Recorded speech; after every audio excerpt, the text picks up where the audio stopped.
नमस्कार साथियों, एक बार आप सबका फिर से बहुत बहुत स्वागत है आप सभी के अपने YouTube चैनल डियर गुरुजी पर। सो गाइस, जैसा कि आप सभी को पता है कि हिंदी के लिए जो मास्टर क्लास है मैं आप सभी के लिए डेली लेकर आ रहा हूँ। ये क्लास नंबर 2 है, क्लास नंबर 2 है। इसके पहले एक क्लास मैंने करवाया था जहाँ पर मैंने आपको वर्णमाला के बारे में पूरी जानकारी आपको दी थी। बेसिकली वर्णमाला से आपके 4 से 5 क्वेश्चन आपके एग्जाम में बनते हैं। तो वर्णमाला वाला चैप्टर अगर आपने नहीं देखा तो नीचे लिंक दिया गया प्लेलिस्ट का, तो प्लेलिस्ट में मैं सब कुछ अपडेट कर दे रहा हूँ, तो आप लोग वीडियो देखते रहिए। आज जो है हम लोग यहाँ पर डिस्कस करने वाले हैं शब्द भेद। जी हाँ दोस्तों, ये चैप्टर नंबर 2 है, पार्ट नंबर 2 है और यहाँ से भी बहुत सारे क्वेश्चन आपके बनते हैं। यहाँ से ही मान के चलिए 3 से 4 क्वेश्चन आपके इस चैप्टर से भी आपके बनने वाले हैं, तो इस वीडियो को अंत तक देखिएगा। बट यहाँ पर मैं जितनी चीज़ें पढ़ाऊँगा इसके बाद जो मैं PDF दूँगा वो दोनों आपके लिए इंपॉर्टेंट है, क्योंकि यहाँ पर एग्जाम्पल जो हैं आपके बहुत ज़्यादा आपको याद रखने होंगे, एग्जाम्पल बहुत ज़्यादा आपको दिमाग में रखने होंगे, तो वो सब चीज़ें भी आपको PDF के रूप में ही मिलेंगी। तो आप लोग उसको देखिएगा ज़रूर। बहुत ज़्यादा बड़ा चैप्टर नहीं है शब्द भेद।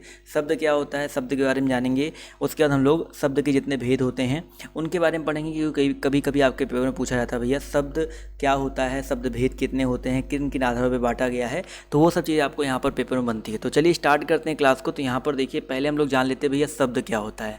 तो शब्द सभी को पता है कि भाषा की जो लघुत्तम सार्थक इकाई होती है वो शब्द होती है। जैसे मैंने लिखा है कमल, कमल क्या भैया आपका शब्द है, यानी कि मैंने क्या किया, कई वर्डों को एक साथ मिलाकर लिख दिया, शब्द बन गया। आपके पेपर में ये नहीं पूछेगा भैया शब्द क्या होता है।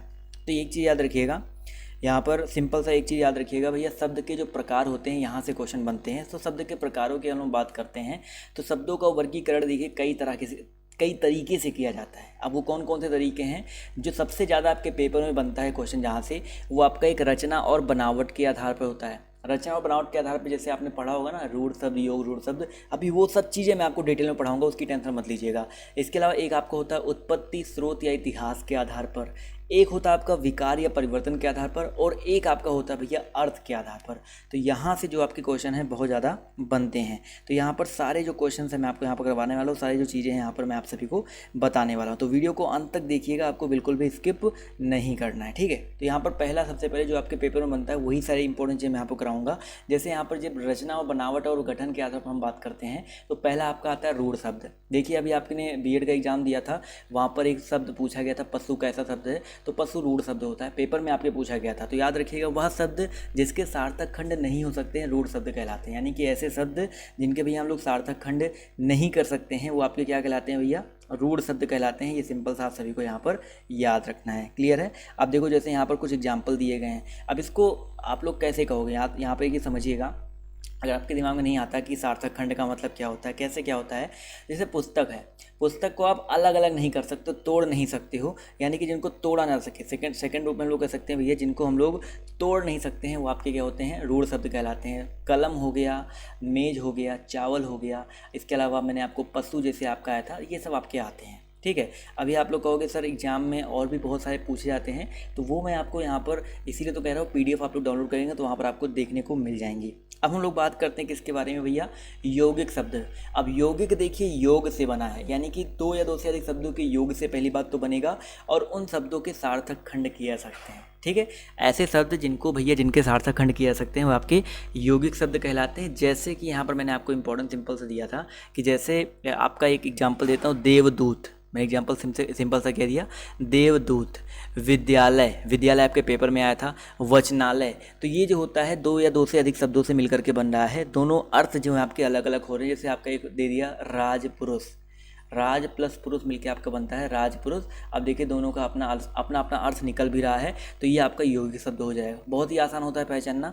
और इसी तरह आपका होता है योग रूढ़ शब्द। योग रूढ़ शब्द क्या होता है, वे शब्द जो 2 या 2 से अधिक शब्दों के योग से मिलकर बनते हैं, किंतु अपना सामान्य अर्थ छोड़कर किसी विशेष अर्थ के लिए रूढ़ हो जाते हैं। सिंपल से ये मतलब है, जैसे बहुब्री समास पढ़ रखा है उसी तरह ये है कि 2 या 2 से अधिक शब्दों से मिलकर के बना होगा, लेकिन दोनों जो है प्रधान नहीं होंगे, दोनों का कोई अर्थ नहीं निकलेगा, वो दोनों मिलकर कोई तीसरे अर्थ की ओर संकेत करेंगे। जैसे यहाँ पर कुछ ऑप्शन दिए गए हैं, लंबोदर, लंबोदर हो गया गणेश जी को बोला जाता है, मुरलीधर कृष्ण भगवान को बोला जाता है, गिरधर, पंकज, नीलकंठ, यानी कि इन सब का एक अर्थ अलग निकल रहा है, तो ये आपका योग रूढ़ आ जाएगा। जैसे आपका 10 आनन हो गया, 10 है आनंद, जिसके रावण की बात हो रही है। पंकज यानी कि कीचड़ में, पंक प्लस जा, देखिए पंक प्लस जा से मिलकर बना हुआ है। पंक मतलब होता है कीचड़, और जल मतलब उत्पन्न होने वाला, कीचड़ में उत्पन्न होने वाला जो आपका क्या हो जाएगा, पंकज हो जाएगा। कमल की बात हो रही है। इसके अलावा यहाँ पर नीलकंठ दिया गया, नीला है कंठ जिसका, यानी कि शिव जी की बात हो रही है। तो ये होता है भैया योग रूढ़। तो रूढ़ शब्द, यौगिक शब्द, योग रूढ़ शब्द आपको योग क्लियर हो गए होंगे।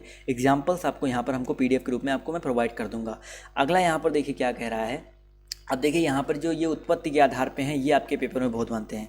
अब हम लोग अगर बात करते हैं भैया उत्पत्ति के आधार पर, तो उत्पत्ति के आधार पर ये सब दिए गए हैं, तत्सम, तद्भव, देशज, अनुकरणात्मक, विदेशज। तो यहाँ पर अगर हम लोग बात करते हैं भैया उत्पत्ति के आधार पर कैसे क्या करना है, तो सिंपल सा याद रखिएगा। उत्पत्ति के आधार पर जो तत्सम होता है बहुत पेपर में आता है। तत्सम शब्द की परिभाषा क्या है?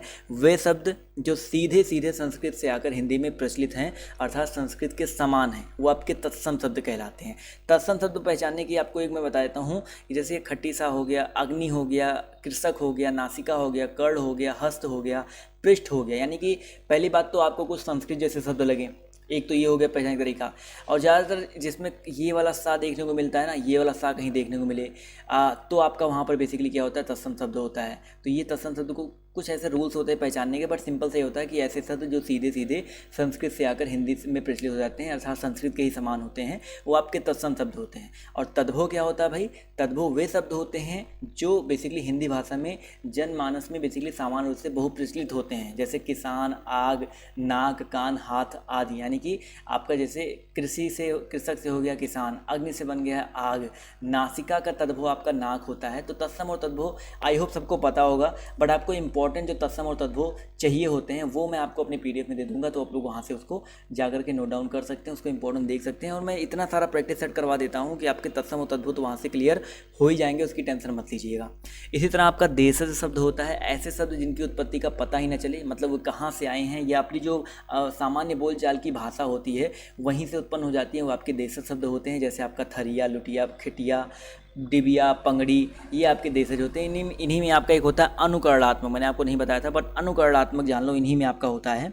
तो अनुकरणात्मक शब्द भी होते हैं आपके देशज होते हैं। जैसे अनुकरणात्मक क्या होता है, कई बार आपके पेपर में आता है अनुकरणात्मक शब्द छाटिए, जैसे वे शब्द जिनमें एक जैसी ध्वनि या समान ध्वनि रिपीट हो, वे अनुकरणात्मक शब्द होते हैं। जैसे खटखटाना, चहचहाना, हिनहिनाना, लहलहाना, तो ये आपके जो होते हैं अनुकरणात्मक होते हैं, और ये भी आपके देशज के ही अंतर्गत आते हैं। ठीक है। इसी तरह आपका एक होता है विदेशज। तो विदेशज शब्द जो होता है वह शब्द जो विदेशी भाषा से आकर हिंदी में, हिंदी की तरह प्रचलित होता है। जैसे हम लोग मोबाइल बोलते हैं, मोबाइल आपका इंग्लिश का वर्ड है, पेन बोल रहे हैं, पेंसिल बोल रहे हैं, स्टेशन बोल रहे हैं, ट्रेन बोल रहे हैं, वोट बोल रहे हैं। तो ये अलग अलग भाषाओं से मिल करके आए हुए हैं और बहुत ज़्यादा क्वेश्चन आपके यहाँ पर बनते हैं। तो कुछ मैं आपको देशज और विदेशज बता दूंगा। उसके पहले यहाँ पर सबसे पहले यहाँ पर हम लोग जान लेते हैं, ये दोनों तो आपकी इंपॉर्टेंट है ही। इसके अलावा यहाँ पर विकार के आधार पर और अर्थ के आधार पर भी आपके कुछ भेद होते हैं।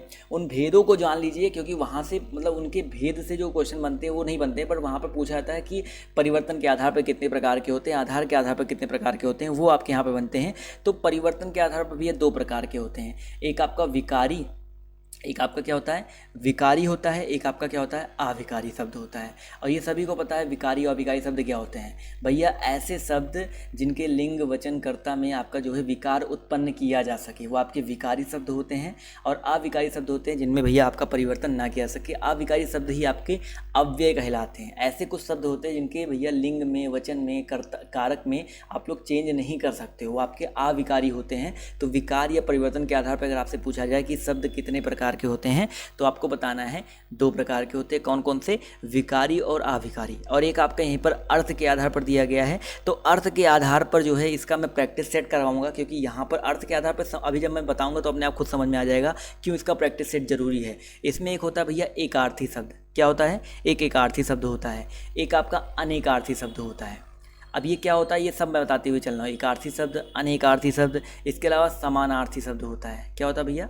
समानार्थी शब्द होता है। और साथ ही साथ एक आपका होता है विपरीतार्थी शब्द।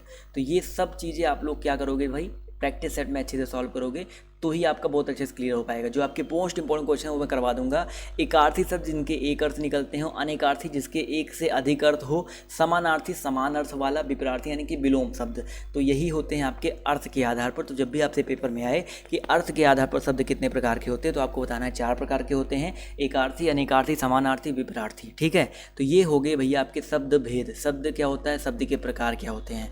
इसके बाद यहाँ पर कुछ मैंने यहाँ पर इंपॉर्टेंट आपको देशज शब्द दिए हैं कि जैसे थैला, गढ़ गड़बड़, पेट, पंगड़ी, लोटा, टांग, ठेठ और डंडा, ये आपके कुछ देशज शब्द हैं। और यहाँ पर कुछ मैंने विदेशज शब्द दे रखे हैं, ये बहुत ज़्यादा इंपॉर्टेंट है आपके एग्जाम में, यहाँ से बहुत क्वेश्चन बनता है। जैसे अरबी शब्द से बहुत क्वेश्चन आता है, जहाँ पर देख सकते हैं अक्ल, अजब, अजायब, अजीब, असर, अल्लाह, आदत। यहाँ पर देख सकते हैं कुछ मैंने आपको इंपॉर्टेंट अरबी शब्द दे रखे हैं, यहाँ से क्वेश्चन आपके पेपर में बहुत सारा बनता है। इसके अलावा यहाँ पर देख सकते हैं फ़ारसी शब्द मैंने दे रखे हैं, फ़ारसी शब्द के अंतर्गत इतने आते हैं।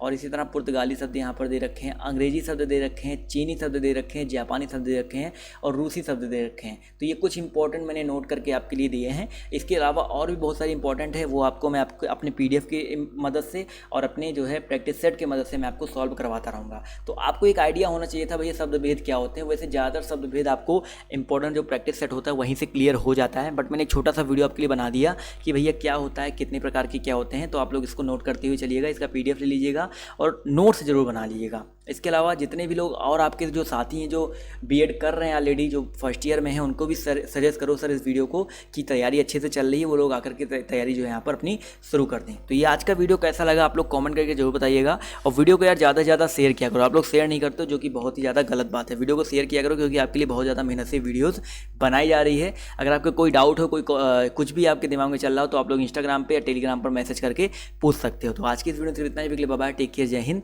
जय भारत। मिलते हैं आप सभी से नेक्स्ट वीडियो में।